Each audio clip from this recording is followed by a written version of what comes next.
How to complete a reminder on Google Mobile. Hello guys, in today's video I'm gonna show you how to complete a reminder on Google Mobile. First we're gonna do is go to Google and then click on your profile here, and now click reminders, and then all you need to do is just click here,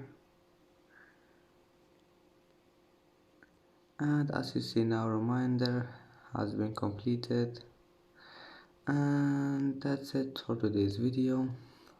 It's easy, of course, just one click, and then click on it, and as you see it's easy, of course.